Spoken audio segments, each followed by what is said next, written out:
Cuando decimos que somos el pueblo más bendecido, nos referimos a que tenemos a Cristo y tenemos la salvación en nosotros. Eso ha hecho un cambio sustancial.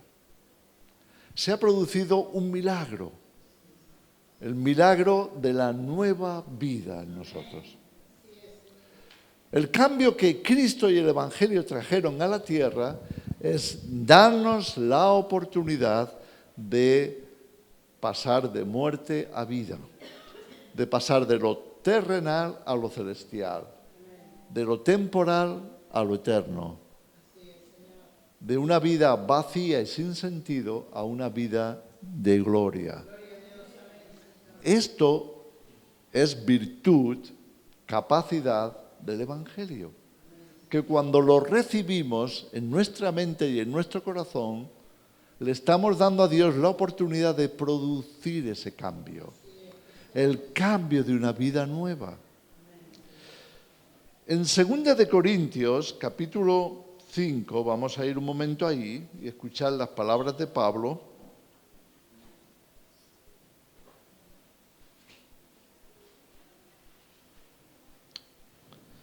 Nos habla de el cambio a la nueva vida. Y eso es para todos.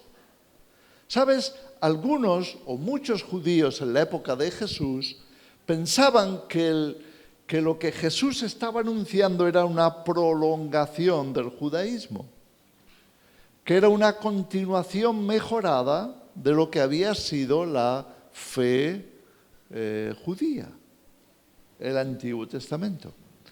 Pero no era así. Te explico por qué. Porque todo lo que se había vivido hasta los días de Jesús, todos los profetas y la ley, eran hasta Juan el Bautista, eso es lo que Jesús dijo. La ley y los profetas han estado hasta Juan. Todo eso ni siquiera era la realidad. Hermanos, dejadme deciros algo en pocas palabras para que entendamos lo que Dios quiere hacer. Ni siquiera eso era la realidad de Dios. ¿Qué era? Era solo una sombra de Cristo. Era solo una sombra. Eso es por lo que tenemos el libro de Hebreos, para explicarnos por qué antes había ley y ahora hay otra cosa. Eso era una sombra, no era la realidad, era una sombra. Por eso en el Evangelio de Juan, en el capítulo 1, leemos estas palabras. La ley vino por medio de Moisés, pero la gracia y la verdad vinieron por medio de Jesucristo. Lo que Jesús trajo no era una continuación, era la realidad, era la verdad, era lo auténtico, era lo definitivo de parte de Dios. Era la gracia de Dios manifestada en Jesucristo, que abría la puerta del reino de Dios a todos los hombres. La puerta que hasta entonces nunca había podido estar abierta, porque no había realidad, era sombra de lo venidero. Entonces, cuando hablamos del Evangelio, estamos hablando de la realidad que Dios tiene para el ser humano. ¿Y cuál es esa realidad? Es Cristo en nosotros.